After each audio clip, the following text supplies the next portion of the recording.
How to tell wild animals. There are many wild animals, like lion, tiger, leopard, bear, crocodile, hyena, and chameleon. It is very difficult to identify these wild animals. That is why Carolyn Wells has written this poem to teach how to identify wild animals. Let's start. If ever you should go by chance to jungles in the east, and if there should you advance a large and tawny beast, if he roars at you as you're dying, you'll know it is the Asian lion.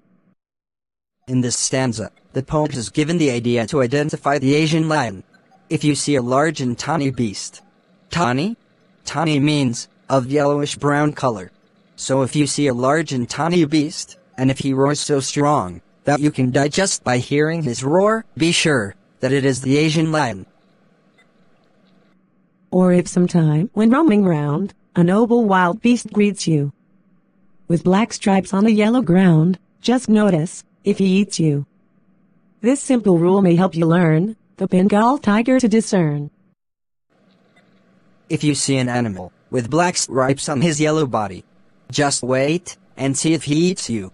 This simple rule will help you discern the Bengal tiger. Means, this rule will help you to recognize the Bengal tiger.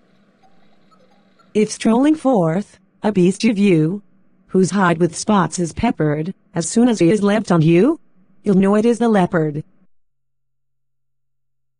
'Twill do no good to roar with pain, he'll only leap and leap again. If you see an animal whose hide is peppered with spots, hide, skin of animal, as soon as he has leapt on you, you will know it is a leopard. But what does leapt mean? Actually, the correct spelling is L-E-A-P-T and not L-E-P-T. And it means the leopard jumps on you. But the poet has used the wrong spelling. Even if you cry with pain, it will not stop jumping on you. It will only leap and leap again. Leap? Here also, it is the wrong spelling. The right one is L-E-A-P, leap. Why has the poet written leapt and leap instead of leapt and leap? She has used the wrong spelling just to make these words rhyme with peppered. Peppered has pep sound. Therefore, leapt and leap instead of leapt and leap. If when you're walking round your yard, you meet a creature there who hugs you very, very hard, be sure it is a bear. If you have any doubts, I guess he'll give you just one more caress. If you meet a creature who hugs you very, very hard, be sure it is a bear. But if you're still alive and have any doubts, he will just give you one more caress. Caress means loving touch.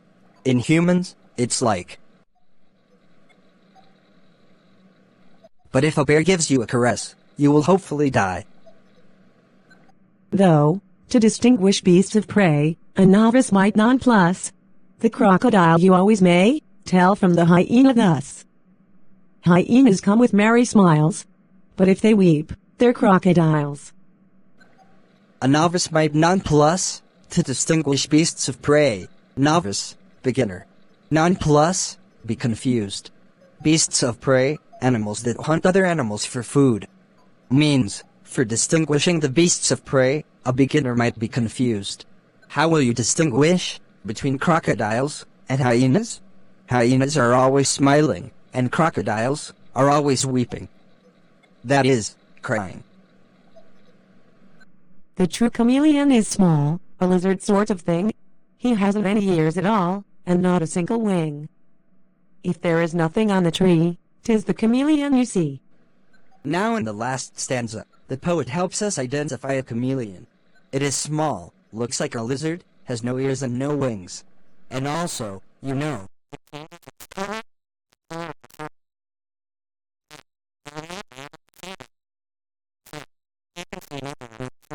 chances are, there's a chameleon there. That's how you tell wild animals. A humorous poem by Carolyn Wells. She told us the rules to identify wild animals. Remember to try these rules out if you get a chance to go to a jungle.